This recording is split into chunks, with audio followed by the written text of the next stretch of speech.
2012 உலகம் அழியும்னு சொன்னாங்க. அதை எப்படி சொன்னாங்கன்றது உங்களுக்கு தெரியுமா? இதுக்கு முக்கியமான காரணம் மாயன் நாகரிகம்.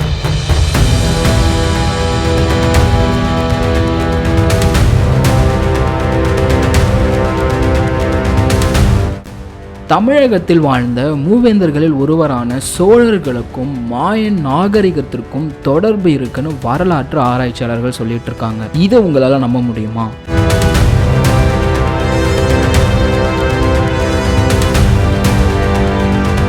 தமிழர்கள் பற்றிய வரலாறை நீங்க தேடணும்னு நினைச்சீங்கன்னா அதுக்கு முதல்ல ஆராய்ச்சியாளர்கள் சொல்வது என்னன்னா சங்க இலக்கியங்களை படிச்சுட்டு போய் தேடுங்கன்னு. அப்படி சங்க இலக்கியங்கள்ல மாயர்களை பற்றி சொல்வது என்ன? வாங்க இந்த வீடியோல கிளியரா பார்ப்போம்.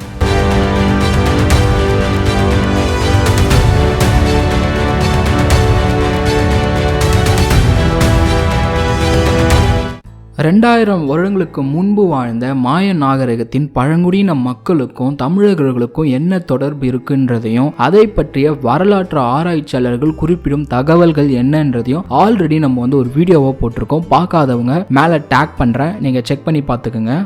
2012 உலகம் அழியும்னு சொன்னதுக்கு ஒரு முக்கியமான காரணம் என்னன்னு பார்த்தீங்கன்னா இந்த மாய நாகரிகத்தில் கண்டுபிடிக்கப்பட்ட நாள்காட்டினே சொல்லலாம். இதை ஆராய்ச்சியாளர்கள் என்ன சொல்றாங்கன்னா ஒரு சிக்கலான கால கணக்கிடும் முறையினே சொல்றாங்க. இந்த நாட்காட்டி எதுக்குன்னு பார்த்தீங்கன்னா மாய நாகரிகத்தில் பழங்குடியின மக்கள் அவங்களோட காலத்தை கணக்கிடுவதற்காக பயன்படுத்தப்பட்ட நாட்காட்டி. இந்த நாட்காட்டி சோல்கின் ஹப்ன்ற 2 வகையா பிரிக்கிறாங்க. இதுல சோல்கின்றது என்னன்னு பார்த்தீங்கன்னா புனித நாட்காட்டின்னு சொல்றாங்க.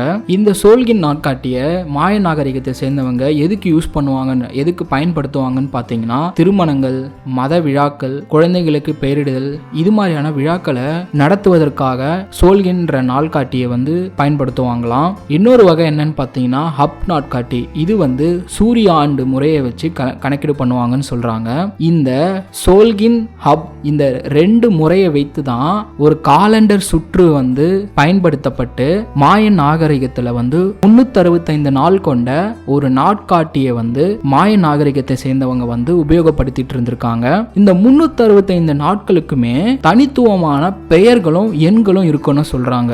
ஒரு பெயர் இன்னொரு முறை வராதான், ஒரு எண் இன்னொரு முறை வராதான். அது மாதிரியான தனித்துவமான பெயர்களும் எண்களும் இருக்கும் இந்த மாயர்கள் உபயோகப்படுத்தப்பட்ட நாட்காட்டிகள்னு சொல்லி வரலாற்று ஆராய்ச்சியாளர்கள் சொல்லிட்டு இருக்காங்க.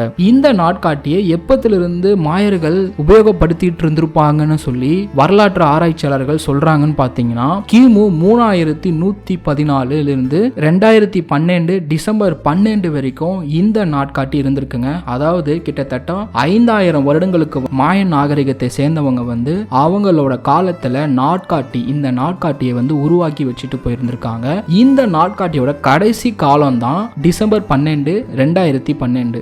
இந்த நாட்காட்டி முடிகிற காலத்தை தான் நிறைய இன்டர்நெட்ல இருக்கிறவங்க உலகம் அழியும், இதுதான் உலகத்தோட கடைசி நாள்னு சொல்லி நிறைய ரூமர்ஸை அந்த காலத்துல ஸ்ப்ரெட் பண்ணி விட்டுட்டு இருந்தாங்க. இதை பற்றி ஒரிசா பாலு போன்ற வரலாற்று ஆராய்ச்சியாளர்கள் என்ன சொல்றாங்கன்னு பார்த்தீங்கன்னா இந்த மாதிரியான மாயன் கேலண்டர் நாட்காட்டி அந்த இடத்திற்குரிய நாட்காட்டி, அந்த குறிப்பிட்ட பகுதிக்குரிய நாட்காட்டி, அந்த இடத்துல மட்டும்தான் இது மாதிரியான மாற்றங்கள் நிகழும். இது உலகத்திற்கான நாட்காட்டியா நம்ம எடுத்துக்கொள்ள கூடாது அப்படின்னு சொல்லி ஒரிசா பாலு போன்ற வரலாற்று ஆராய்ச்சியாளர்கள் அவங்களோட புத்தகத்துல குறிப்பிட்டிருக்காங்க. தமிழர்களின் ஒரு செழிப்பான பண்பாடுன்னு சூரிய வழிபாட்டு முறையை சொல்லுவாங்க. இதே வழிபாட்டு முறை இதே முறையோட மாயர்களுக்கும் இருந்திருக்கு. ஏன்னா தமிழர்கள் எப்படி சூரிய வழிபாட்டு முறைக்காக கோயில்களை எழுப்பினார்களோ அதே மாதிரி மாயன் நாகரிகத்தை சேர்ந்தவங்களும் சூரிய வழிபாட்டு முறைக்கு கோயில்களை கட்டியிருக்கிறார்கள். அந்த கோயில்களின் வரைபடங்களும் கட்டிடக்கலையும் அப்படியே தமிழர்கள் சூரிய வழிபாட்டு முறைக்காக கட்டிய கோவிலின் கட்டிடக்கலையுடன் ஒத்து போகின்றன. நிறைய வரலாற்று ஆராய்ச்சியாளர்கள் வியக்கக்கூடிய மிக முக்கியமான விஷயம் என்னன்னா சோழர்கள் கம்போடியாவில் கட்டிய சன் டெம்பிள் ஆஃப் கம்போடியான்னு சொல்லுவாங்க. அதாவது சூரிய வழிபாட்டு முறைக்கான கோவில்னு சொல்லப்படக்கூடிய அந்த கோவில் சோழர்களால் கட்டப்பட்டது. அந்த கோவிலுக்கும் மாயன் நாகரிகத்துல சூரிய வழிபாட்டு முறைக்காக கட்டப்பட்ட டிகால் குவாட்டமலான்ற கோயிலுக்கும் ஒரே மாதிரியான ஆஸ்ட்ராலஜிக்கல் ஆர்கிடெக்சர் இருக்குன்னு சொல்றாங்க. தமிழ்ல சொல்லணும்னா ஜோதிட கட்டிடக்கலையும் அதோட வரைபடமும் ஒரே மாதிரி இருக்குன்னு சொல்றாங்க. வேற வேற கண்டத்துல இருக்க 2 சூரிய வழிபாட்டு முறைக்கான கோவில்களுக்கு ஒரே மாதிரியான கட்டிடக்கலையும் ஜோதிட முறையும் இருக்கிறது ரொம்பவே மிகவும் வியக்கக்கூடிய விஷயம்னு வரலாற்று ஆராய்ச்சியாளர்கள் சொல்லிட்டு இருக்காங்க. கம்போடியாவில் சூரிய வழிபாட்டுக்கான கோவிலை கட்டிய சோழர்கள் யாருன்னு பாத்தீங்கன்னா ராஜராஜ சோழனின் வம்சாவளியான 2ஆம் சூரியவர்மன்.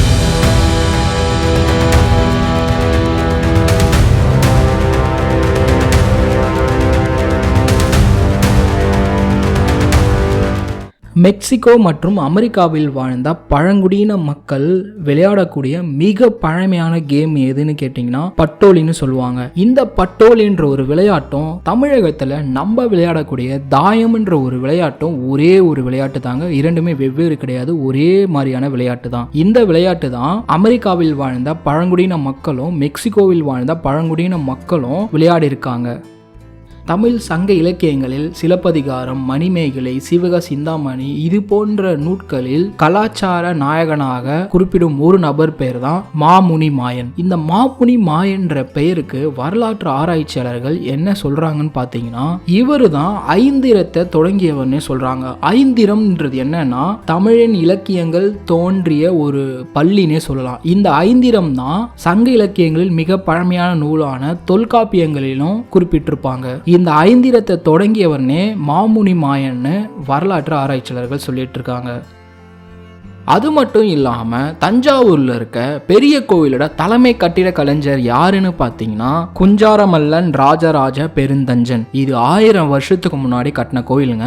இந்த கோவிலோட தலைமை கட்டிட கலைஞர் பேரு குஞ்சாரமல்லன் ராஜராஜ பெருந்தஞ்சன். இத 1180ஆம் காலகட்டத்தில் வாழ்ந்த கம்பர்ன்ற ஒரு ராமாயணம் இருக்குங்க, கம்ப ராமாயணம். இந்த புக்கை எழுதுவர் தான் கம்பர். இவர் 1180ஆம் காலகட்டத்தில் வாழ்ந்திருக்காரு. அதாவது தஞ்சை பெரிய கோவில் கட்டி 100 வருடங்களுக்கு அப்புறம் எழுதப்பட்ட குறிப்புகள்ல இந்த குஞ்சாரமல்லன் ராஜராஜ பெருந்தஞ்சன்றவரை கம்பர் என்ன மாதிரி குறிப்பிட்டிருக்காருன்னா கண்ணுரை மாயன்ற பெயர்ல குறிப்பிட்டிருக்காரு. இதுல மாயன்ற பெயர் வந்திருக்கு. இதற்கு வரலாற்று ஆராய்ச்சியாளர்கள் என்ன சொல்றாங்கன்னு பாத்தீங்கன்னா சங்க காலத்திலிருந்தே கட்டிடக்கலையில கோலோங்கி நிற்கும் நபரை மாயன் என்ற பெயர்களால் குறிப்பிடும் வழக்கம் தமிழர் மரபிற்கு உள்ளதுன்னு வரலாற்று ஆராய்ச்சியாளர்கள் சொல்றாங்க.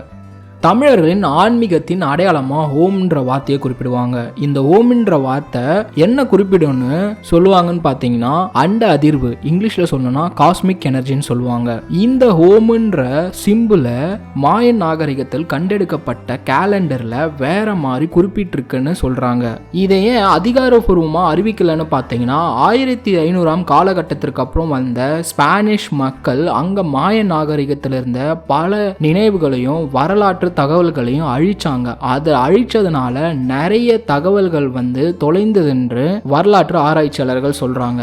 அதிலிருந்து காப்பாற்றப்பட்டு மீட்டெடுக்கப்பட்ட ஒரு சில வார்த்தைகள்ல நம்ம எங்கிருந்து பார்க்கலான்னு பார்த்தீங்கன்னா இந்த சிலம்பலம்ன்ற மாயன் நாகரிகத்தை சேர்ந்த ஸ்கேர்டு டெக்ஸ்ட்னு சொல்லுவாங்க. அதாவது பயப்படக்கூடிய எழுத்துக்கள். அந்த எழுத்துக்கள் இருக்கக்கூடிய அந்த சிலம்பலம் குறிப்பிட்டுல பார்க்கலாம். அதுல ஓம்ன்ற வார்த்தையை வேற மாதிரி மாயன் நாகரிகத்தை சேர்ந்தவர்கள் உபயோகப்படுத்திட்டு இருந்திருக்காங்கன்றதுக்கான தகவல் கிடைச்சிருக்கு. தமிழர்கள் ஆமைகளின் வழித்தடத்தை பின்பற்றி பல இடங்களுக்கு சென்று வணிகத்தை மேற்கொண்டிருக்காங்க. சோழர்களும் பாண்டியர்களும் ஆமைகளின் வழித்தடத்தை பின்பற்றியே பல ராஜ்யங்களை கைப்பற்றிருக்காங்க. அந்த இடத்துல இவங்க வணிகத்தையும் மேற்கொண்டிருக்காங்க. இது எப்படி தமிழர்களுக்கு சங்க காலத்திலிருந்து பின்பற்றி வரும் ஒரு முறையோ அதே மாதிரி மாயன் நாகரிகத்தை சேர்ந்தவங்களுக்கு ஆமைகளை வழிபடும் முறை உள்ளது. அப்படின்னா ஏன் ஆமைகளின் வழித்தடத்தை பின்பற்றி பல்வேறு இடங்களுக்கு மாயன் நாகரிகத்தை சேர்ந்தவர்கள் போயிருக்க கூடாதுன்னு வரலாற்று ஆராய்ச்சியாளர்கள் அவங்களோட கேள்வியை எழுப்பியிருக்காங்க. இதற்கு எடுத்துக்காட்டா என்ன சொல்றாங்கன்னு பாத்தீங்கன்னா ஆசிய கண்டத்திலே தமிழ்நாட்டுக்கு அப்புறம் ஆமை இனங்கள் அதிகமா இருக்கக்கூடிய இடமா சவுத் ஏசியா, அதாவது தெற்கு ஆசியாவை சொல்லுவாங்க. அப்புறம் நார்த் ஈஸ்டர்ன் அமெரிக்கா, அதாவது நார்த் அமெரிக்கா. இந்த இடத்துல மட்டும்தான் ஆமை இனங்கள் அதிகமா இருக்கிறதா சொல்றாங்க. சங்க காலத்திற்கு முற்பட்ட காலத்திலிருந்தே தமிழர்கள் எப்படி ஆமைகளின் வழித்தடத்தை பின்பற்றி வெவ்வேறு இடங்களுக்கு சென்றார்கள் அப்படின்ற ஒரு வீடியோ நம்ம போட்டிருக்கோம் ஆல்ரெடி. வேணும்னா நீங்க போய் செக் பண்ணி பாருங்க. நான் மேலே டேக் பண்றேன், கீழே டிஸ்கிரிப்ஷன்லயும் கொடுக்குறேன். சரி, இவ்வளோ தொடர்புகள் மட்டும்தான் பண்டைய தமிழர்களுக்கும் மாயன் நாகரிகத்தை சேர்ந்தவங்களுக்கும் இருக்கான்னு கேட்டிங்கன்னா இது மட்டும் இல்லைங்க.